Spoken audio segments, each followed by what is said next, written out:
नमस्कार दोस्तों, मेरा नाम है राहुल और आप देख रहे हैं हमारी खास वीडियो सीरीज़ कोऑर्डिनेटर फ्रेमवर्क के बारे में। और आज हम लोग बात करने वाले हैं दोस्तों एक्टिव रिकॉर्ड्स की।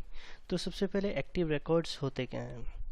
तो दोस्तों एक्टिव रिकॉर्ड्स जो है बेसिकली एक डिज़ाइन पैटर्न है जो कि यूज़ किया जाता है डाटाबेस से डील करने के लिए ही, जिसमें आप जो हम ये क्वेरी लिखते हैं, जैसे हमने लिखी थी लास्ट वीडियो में select all from user accounts, तो ये क्वेरी आप ना लिखिए, आप वो क्लास यूज़ करते हो, वो लाइब्रेरी यूज़ करते हो, उसके फंक्शंस में आप अपने पैरामीटर्स देते हो कि आपको क्या सेलेक्ट करना है, कौन सी टेबल से सेलेक्ट करना है, उससे फिर ये क्वेरी ऑटोमेटिकली जनरेट होती है बैकग्राउंड में।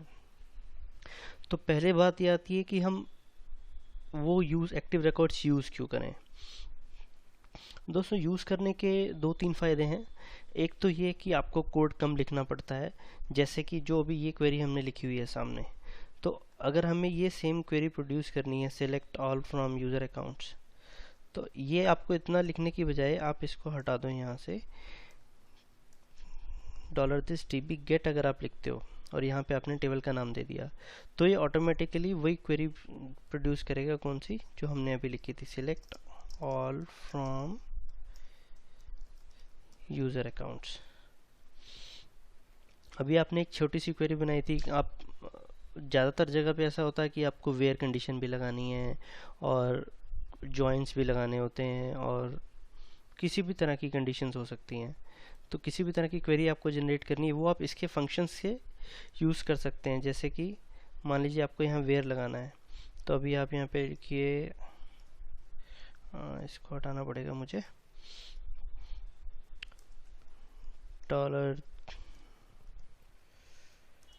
$this db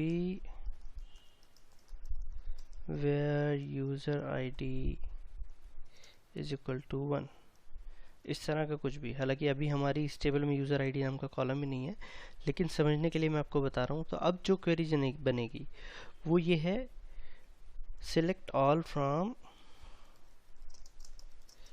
user accounts where user ID is equal to 1। तो ये पूरी क्वेरी लिखने की बजाय आप इसके फंक्शंस यूज़ कर रहे हो, जिससे कि ये बैकग्राउंड में ये क्वेरी ही प्रोड्यूस करेगा। और दूसरा इसका एक फ़ायदा होता है दोस्तों कि आप वो डाटाबेस इंडिपेंडेंट एप्लीकेशन बनाते हो। जैसे अभी हमने देखा ये जो क्वेरी है ये माइस्क्यूएल डाटाबेस पे चलती है, लेकिन अगर आपको याद हो मैंने अपने पिछले वीडियो में बताया था डाटाबेस की इंट्रोडक्शन में, जो और यहाँ पे हमने फाइल भी देखी थी database.php, जब हमने डाटाबेस कॉन्फ़िगर किया, तो यहाँ पे हम लोग डिफाइन करते हैं कि कौन सा डीबी ड्राइवर हमें यूज़, यानी कि कौन सा डाटाबेस हमें यूज़ करना है। यहाँ हमने माइस्क्यूएल सिलेक्ट किया था, लेकिन यहाँ पे आप माइस्क्यूएल लाइट भी कर सकते हो, यहाँ पे आप पोस्टग्रेसक्यूएल भी कर सकते हो, ओरेकल भी कर सकते हो। जो जो भी डाटाबेस कोऑर्डिनेटर सपोर्ट करता है वो आप यहाँ पे यूज़ कर सकते हो। और अगर आपने यहाँ पे मैनुअल क्वेरीज लिख के रखी हैं, अभी आप माइस्क्यूएल यूज़ कर रहे हो और आपने ये मैनुअल क्वेरी लिख के रखी है, और कल को अगर आपको ज़रूरत पड़ती है, मान लीजिए किसी भी कारण से आपके प्रोजेक्ट में कोई बात हुई, तो आपको हुआ कि ज़रूरत पड़ी कि यहाँ पे पोस्टग्रेसक्यूएल हमें यूज़ करना है या एसक्यूएल लाइट यूज़ करना है, तो यहाँ पे चेंज करने के साथ साथ आपको यहाँ पे भी पूरी क्वेरी चेंज करनी पड़ेंगी। लेकिन अगर आप ये एक्टिव रिकॉर्ड्स यूज़ करते हो कोऑर्डिनेटर का, तो वो चीज़ आपको फिर यहाँ पे कुछ चेंज करने की ज़रूरत नहीं है। ऑटोमेटिकली जो भी आपने यहाँ पे डाटाबेस ड्राइवर सिलेक्ट किया है उसके हिसाब से ही यहाँ पे क्वेरीज जनरेट होंगी इस क्लास से। और तीसरा एक इसका फ़ायदा होता है दोस्तों कि जो भी हमारा वेरिएबल्स इसमें हम पास करते हैं, जो भी हमारी क्वेरी जनरेट होती है वो एस्केप्ड होती है। आपने देखा होगा, अगर हम जो डाटाबेस इंजेक्शन का थ्रेट होता है, जो डर होता है हमें, उसके लिए हमें जो भी डाटा हम पास करते हैं वो हमें एस्केप करना पड़ता है, लेकिन यहाँ पे वो ऑटोमेटिकली एस्केप हो जाता है। तो इसके तीन फ़ायदे हुए। एक, आपको कोड कम लिखना पड़ता है, हालांकि कोड अभी आप जो देख रहे हो ये इससे भी और कम हो जाएगा, वो अभी मैं आपको बताऊंगा कुछ मिनटों में। एक, आपका कोड कम हो जाता है। दूसरा, आप डाटाबेस इंडिपेंडेंट एप्लीकेशन बनाते हो, आपको अगर आपको डाटाबेस कभी चेंज भी करना है तो आपको सिर्फ एक जगह पे जाके यहाँ पे चेंज करना है कि अब मुझे माइस्क्वेल नहीं पोस्टग्रेस यूज़ करना है, पोस्टग्रेस नहीं एसक्यूएल लाइट यूज़ करना है, या ओरेकल यूज़ करना है, या कोई और अगर कोऑर्डिनेटर, मुझे भी याद नहीं कि कोऑर्डिनेटर कौन कौन से ड्राइवर्स कौन कौन से डाटाबेस सपोर्ट करता है, जो भी सपोर्ट करता है वो यहाँ पे आप सिर्फ यहीं पे आपको चेंज करना है और वो ऑटोमेटिकली क्वेरीज उस हिसाब से जनरेट हो जाएगी। फिर आपको पूरे कोड में जाके हर जगह पे ये क्वेरीज चेंज करने की ज़रूरत नहीं है। और तीसरा, आपका डाटाबेस जो है वो सिक्योर हो जाता है एसक्यूएल इंजेक्शन के अगेंस्ट। तो ये तीनों इसके फ़ायदे हैं। तो इसीलिए मैं रिकमेंड करता हूँ कि आप जब भी कोऑर्डिनेटर में काम करें तो इसकी एक्टिव रिकॉर्ड्स लाइब्रेरी जरूर यूज़ करें। और अब बात आती है कि इसमें आपको कौन कौन से फंक्शन बनाने हैं, कौन कौन से फंक्शन अवेलेबल हैं। जैसे मैंने एक वेयर की कंडीशन बताई, तो उसके लिए वो सारे फंक्शंस मैं अभी आपको यहाँ पे नहीं बता पाऊँगा। उसके लिए सबसे अच्छी चीज़ जो मैंने इंट्रोडक्शन में बात की थी कोऑर्डिनेटर की, कि इसकी डॉक्यूमेंटेशन बहुत अच्छी है। तो आप इसकी डॉक्यूमेंटेशन पे जाइए, यहाँ आपको डाटाबेस क्लास मिलेगी। इस डाटाबेस क्लास में बहुत सारी फंक्शनलिटी हैं, मतलब डाटाबेस की जितनी फंक्शनलिटी कोऑर्डिनेटर सपोर्ट करता है वो सारे आपको यहाँ पे दिखेंगे कि कैसे आपको बेसिक यूजेज कैसे करनी है, कैसे कनेक्ट करना है, कैसे क्वेरी रन करनी है। इस सब में आपको एक दिखेगा एक्टिव रिकॉर्ड क्लास। तो इस एक्टिव रिकॉर्ड क्लास में आपको जाना है, यहाँ पे आपको सारे फंक्शंस मिलेंगे। देखिए, अगर आपको सिलेक्ट करना है डाटाबेस तो उसमें आपको कौन कौन से फंक्शन काम आ सकते हैं। देखिए, $db $this गेट अभी मैंने आपको बताया। सेम चीज़ यहाँ पे बता रखी है जो आपको मैं बता रहा था, produce select all from my table $this get my table, इस तरह से। और अगर आपको वहाँ पे लिमिट लगानी है तो उसमें आप सेकंड और थर्ड पैरामीटर दे सकते हो सेम फंक्शन के अंदर। अगर आपको वेयर की कंडीशन लगानी है तो वेयर कंडीशन के दो तरीके हैं। एक, आप $this db where and $this db get लगा सकते हो, या फिर एक ही क्वेरी आप इकट्ठी बनाओ $this db गेट वेयर। तो वो इस तरह से भी आप कर सकते हैं, जिसमें आप लिमिट और ऑफसेट भी दे पाएंगे। मतलब अब ये देखिए, अब ये क्वेरी का आप एग्जांपल देखिए। अगर आपको लगानी है select all from my table where id is equal to $id limit 1 of और कॉमा फिर ऑफसेट आप वहाँ पे देते हो, तो ये पूरी क्वेरी लिखने की बजाय आप इतना लिखते हो $this db get underscore where का फंक्शन आपने कॉल किया, तो वो सेम क्वेरी यहाँ से ऑटोमेटिकली प्रोड्यूस हो जाती है।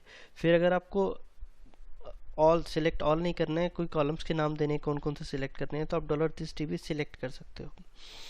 तो इस तरह से आप इसके सब फंक्शन यूज़ करके क्वेरी प्रोड्यूस कर सकते हो, जो कि सिक्योर होगी और पोर्टेबल होगी।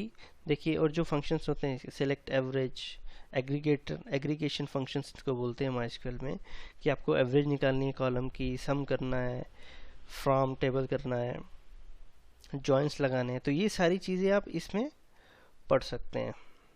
ये देखिए, बहुत लंबी चौड़ी कहानी है।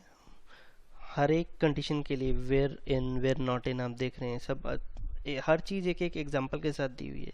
लाइक कंडीशन आपने लगानी है, तो ये सारी फंक्शनलिटी आपको इसमें मिलेगी। किसी भी तरह की क्वेरी आपको प्रोड्यूस करनी है वो आप यहाँ पे रेफर कर सकते हो, कि जो आपको क्वेरी बनानी है वो कैसे बनेगी, वो आप यहाँ से समझ पाओगे।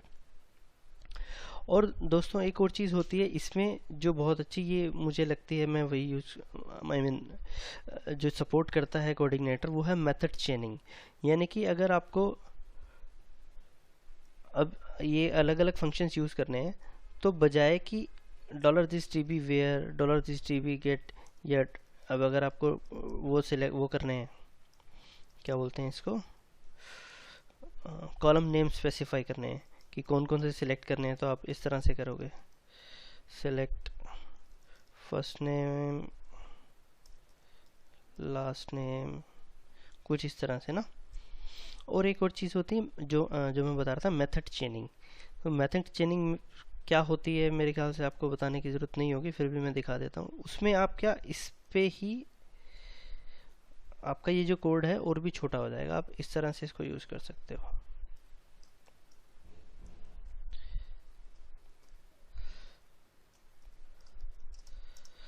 तो जो कोड अभी आप 3 लाइनों में लिख रहे थे, $this db select, $this db where, $this db get, उन तीनों को जोड़ के आपने एक स्टेटमेंट बना दिया, $this db select arrow where arrow get. इसको बोलते हैं मेथड चेनिंग। अगर आप नहीं जानते हैं तो उसमें जो हमारे ट्यूटोरियल चल रहा है उसमें एक नया वीडियो आएगा कुछ दिन में, जिसमें मेथड चेनिंग की बात कर रहे हैं, उसमें आप अच्छे से समझ पाएंगे कि ये क्या है। यहाँ पे भी आप ये देख सकते हैं कि आपका कोड छोटा हो गया है मेथड चेनिंग से। $this दो बार, जो 3 बार आ रहा था अभी वो एक ही बार आ रहा है, और ज़्यादा रीडेबल हो गया है, यानी कि आप इसको अच्छे से समझ पा रहे हैं। $this select where and get, ये समझना आपके लिए बहुत आसान हो गया है। तो ये होते हैं दोस्तों एक्टिव रिकॉर्ड्स के फ़ायदे, और मैं समझता हूँ आप इसे समझ पाए होंगे। और मैं एनकरेज करूँगा जब भी आपको कोऑर्डिनेटर में काम करना है तो आप इसका ही यूज़ करें।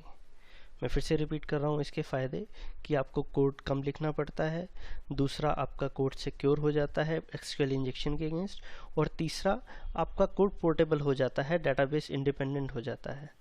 तो इसीलिए आप इसे यूज़ करें। और अगर आपको ये वीडियो हमारा पसंद आया हो तो इसे लाइक ज़रूर करें, और हमारे नए वीडियोस के लिए आप सब्सक्राइब कर सकते हैं हमारे चैनल पे। मिलते हैं हमारे नेक्स्ट वीडियो में, तब तक के लिए बाय बाय, नमस्कार।